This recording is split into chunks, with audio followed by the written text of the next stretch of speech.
Hello viewers, how are you? I hope you are well. Today we will discuss about narration. আজকে আমরা narration নিয়ে আলোচনা করব. How we have to make it narration and how the optative sentence are there. So optative sentence নিয়ে আজকে আমরা আলোচনা করব. এখন আমি লিখছি optative sentence, direct sentence. তো optative মানে হচ্ছে দোয়া বা প্রার্থনাসূচক বাক্য. So you know that optative sentence indicates the pray that types of sentence. Direct sentence লিখছি এখন। হি সেড টু মি ইনভার্টেড কমার ভেতরে মে Allah bless you.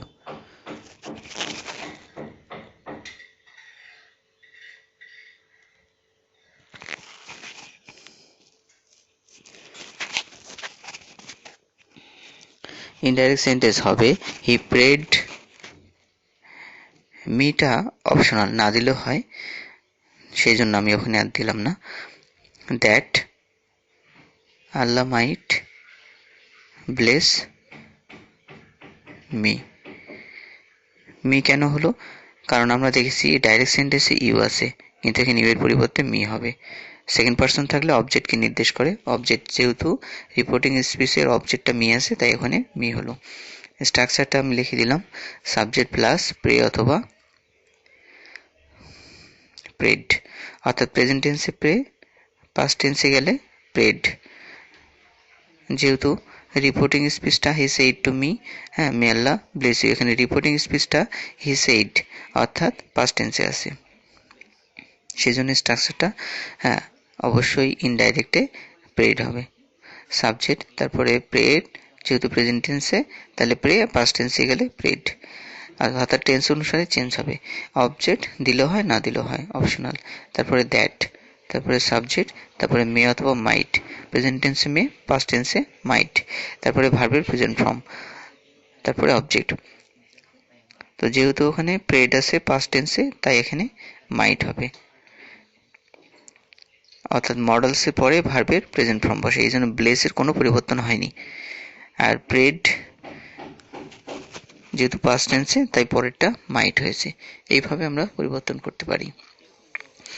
R person পরিবর্তনগুলো আমরা খেয়াল করে দেখি কিভাবে পার্সনগুলো পরিবর্তন করা হয়েছে। প্রেড ভার্বের পাস্ট ফর্ম। এখন সেই ক্ষেত্রে দেখা যাচ্ছে যে এইভাবে আমরা যদি করতে থাকি প্র্যাকটিস, হ্যাঁ, তাহলে হবে দ্যাট, অপটেটিভ সেন্টেন্সে দ্যাটই থাকে এবং মে অথবা মাইট।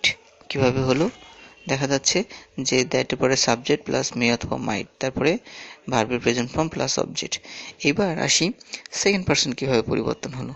সেকেন্ড পারসনটা যদি এখানে অর্থাৎ ডাইরেক্ট সেন্টেন্সে সেকেন্ড পারসন থাকে রিপোর্টেড স্পিচের ভেতরে, তাহলে এটা অবশ্যই অবজেক্টকে ধরবে। অবজেক্ট কি দেয়া আছে?